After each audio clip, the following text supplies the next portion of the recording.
Okay. G-Man, good to see you, bro. Great to see you.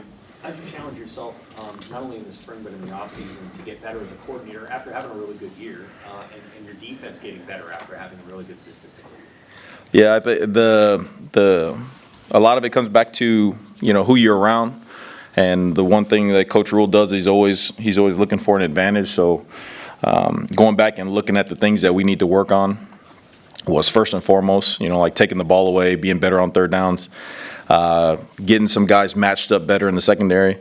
But also, I was fortunate to be around some really good defensive coaches as well, and they every year it's a new team, it's a new attitude. So you go into it like the first year, you know what I mean? And so the very first message yesterday we got together as a D staff was, this group hasn't done anything.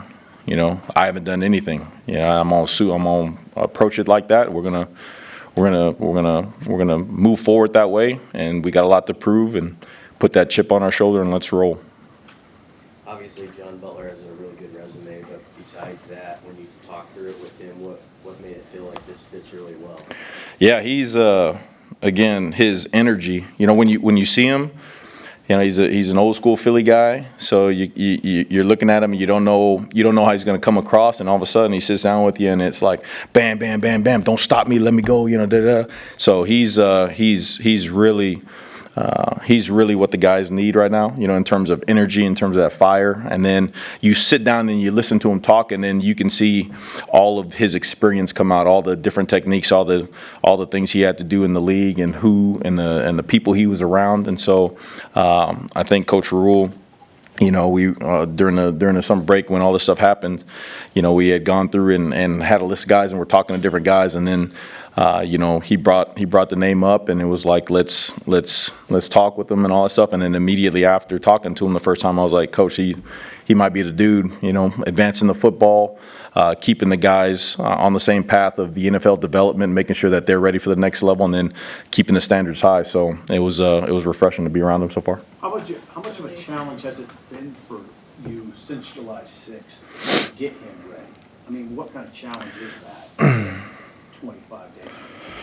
Yeah, everybody's different. And the one thing that he said, good coaches are good teachers. You know what I mean? So they're able to absorb information, and then they're able to put it in different buckets, and then be able to get their guys to play. And so the first thing you know about John is, when we were talking defense, he was just putting it in buckets. And again, that goes back to the experience. Oh, it's just like this, no problem. It's just like this. It's just like this. So really made us all feel comfortable about the way he's going to teach, and really it just comes down to terminology. This is how we say it here. This is how he was used to saying it. And one of the first things he did was say, hey, instead of having 30 plus guys, 40 plus guys learn his wording and how he used to say things, like, I need to learn the way we do it here. And so again, you got a guy who knows a lot, but he's humble to the point of like, hey, let me see, let me hear, let me do how we do things here. How we can advance the guys here and roll. So it's it's really neat to be around him, his thoughts, but he's always keeping it of how we do things here.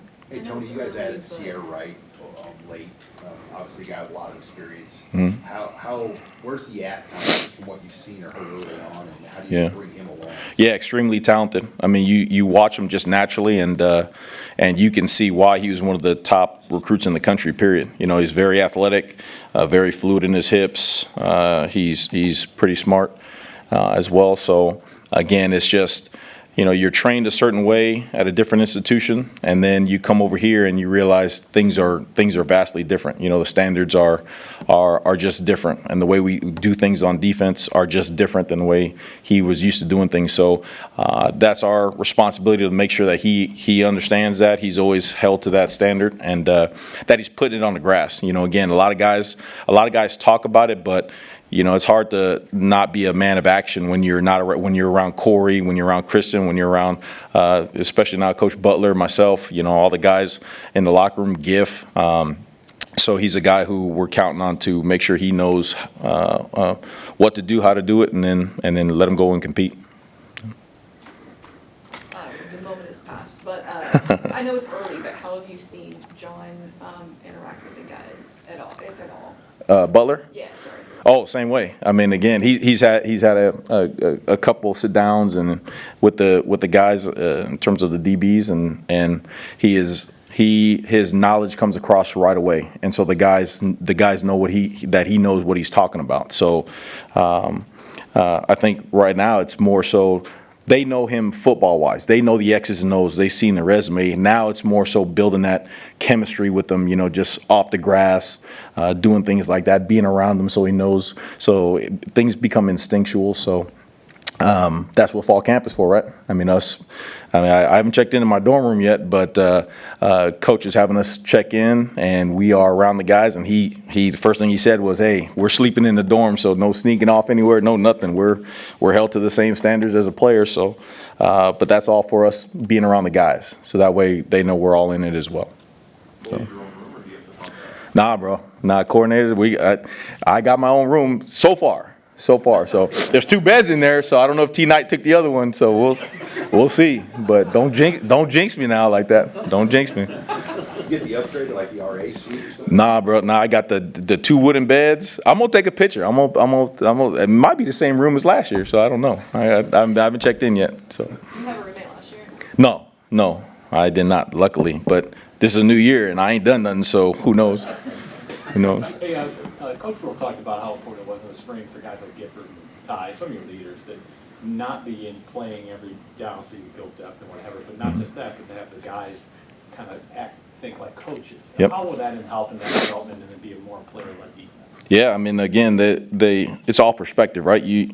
More perspective that you have, then you understand why people say things, why people believe things. So it was great to see, because Coach actually, in the spring, when things were happening, he had all those older guys. He had most of them together, and so he would go to them when a situation happened, and he'd be like, "Hey, did you see why we did this? Did you see why the call here? This is why we want to do this." So you see the guys actively coaching the guys. So that kind of thing, again, chemistry in terms of FBI, football intelligence on the field, in terms of game situations, all that stuff is invaluable when especially coming from the head man. You know what I mean? Like he pulls all those guys aside and is coaching them, giving them knowledge of the game and all that stuff. Like you can't replicate that any other way. So them being around, being able to help the younger guys, because if you look at all the positions, you got this group that have played and has experience, and then you got a group that, they just showed up. You know what I mean? So we're gonna need some help from the players. Coaching the other players when our eyes are out there when they're not in. So, but that's the kind of culture you want, right? Players being coaches themselves. So. In your collegiate coaching career, have you ever had a defensive line with this much seasoning and experience? No, you got a lot of playmakers up there. You got a lot of snaps under their belt. I think it helped last year, especially throwing all those guys in there, seeing what they can do, them running with it, and guys coming up out of the blue, like Prince Will and Cam, and then Riley Pop coming up, and then James Williams coming out of nowhere, and those guys getting valuable reps and playing ball and stuff. So it's a good problem to have, right? You always got problems. You got guys who ain't played, or you got too many guys who play, and this is a good problem to have, especially with the way things are set up now, and being able to play those extra games later on. I think taking snaps off the big guys are going to pay dividends later on. I know we look at every player and want to see them develop, right? But there does seem to be something about Prince Will, his potential as a passer. What does he have to do to take the next step as a player in this year and in subsequent? Yep, he has to be consistent. He has to show up every day. He has to take care of his body. He's got to put it on the grass. Again, when you talk about flashes, that means that you've seen what he can do. Now, again, year 2, expectations are higher. Standards are raised, so now it's time to be consistently that guy versus saying, hey, here and there you see it, and then all of a sudden, you kind of don't hear it anymore. And he's that type of guy. He's a next level player. He's big, he's tall, he's fast, he's explosive, he's twitchy, and so now you got to put the knowledge behind it, and you got to put the attitude behind it, and you got a guy who can go out there and make plays. So. All right. Thank you so much. Appreciate everybody.